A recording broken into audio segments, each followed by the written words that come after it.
ሰላም ውድ ቤተሰቦቻችን እንዴት አላችሁ? እግዚአብሔር ይመስገን በጣም አለን ይመስገነው። ቸሮ መድኃኒዓለም ኢየሱስ ክርስቶስ። ይሄ የምትመለከቱት አቡነ ቆስጦስ ገዳም ይባላል። በሰሜን ሸዋ እንሳሮ ወረዳ ላይ የሚገኝ ነውና በጣም የሚገርም ገዳም ነው። ሁላችሁም መጣችሁ ተሳለሙ። ጸበሉ ፈዋሽ ነው። አሁን እንደምትመለከቱት ያው በጣም ገበሬው በጣም ያለበት ነውና ምክንያቱም በጣም የዝናብ እጥረት አለ። እግዚአብሔር ደግሞ ፊቱን መልስልን። ሌላ ምንም አይባልም። ምክንያቱም ያው እንደምታዩት እዚህ ሰዓት ተዘርቶ ቡቃያ የሚታይበት ጊዜ ነበር። ያው ተመልከቱት። በጣም ወደዚህ አካባቢ ያለው ይሄ የሚታዩት እዚህ ኔትወርክ አካባቢ ሁላችሁም እንዳለ አፈር ነው። ሁላችሁም በሃይማኖታችሁ ጸልዩ፣ እግዚአብሔርን አመስግኑ። የተጣላን ይቅር እንባባል። ያን ያለው ነገር ነው።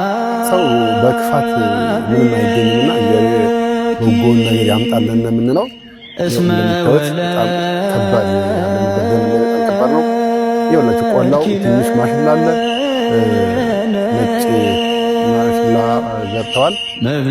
እሱም ትንሽ የመድረቅ ባህሪ ያለበት እንደምታዩት ጀማው ነው የለውም ትንሽ የመድረቅ ባህሪ ያለበት እና እንግዲህ አምላካችን ለምን ይቅር ይለን ዘንድ ሁላችንም ጸሎታችንን ማድረስ አለብን።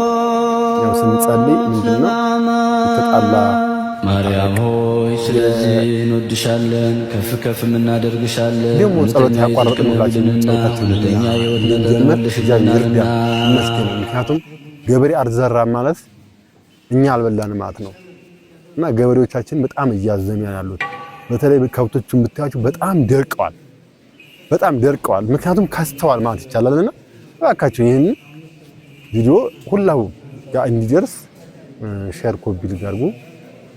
ውድ ቤተሰቦቻችን እንወዳችኋለን። እግዚአብሔር ሁላችንንም ከቁጥር ሳያጎል ለመጪው ዓመት የሰላም የፍቅር በተለይ አገራችን ኢትዮጵያ ያለችበት አሁን ምክንያቱም ፈጣሪን ተለመነን ብለን ማለት አንችልም። ምክንያቱም ያው የእግዚአብሔር ቸርነቱ ሁሉም ኃጢአተኛና በደለኛ ነውና በዛ ምክንያት ነው። እስኪ ያሳያችሁ ያ አባታችን የአቡነ ቆስጦስ የማታውቁት ሰሜን ሸዋ እንሳሮ ወረዳ ላይ ከለሚ ከወረዳው 11 ኪሎ ሜትር ወደ ኋላ ስንመጣ ከአዲስ አበባ 110 ኪሎ ሜትር አካባቢ ላይ የምትገኘው የማታውቁት በጣም የሚገርም ገዳም ነው። ሁላችሁም መጥታችሁ የበረከቱ ተሳታፊ እንድትሆኑ እግዚአብሔር ፍቃዱ የእመቤታችን የድንግል ማርያም አማላጅነት አይለያችሁ። እናመሰግናለን። እንወዳችኋለን። ሁላችሁም ባላችሁበት እመቤቴ ማርያም ተጠብቁ።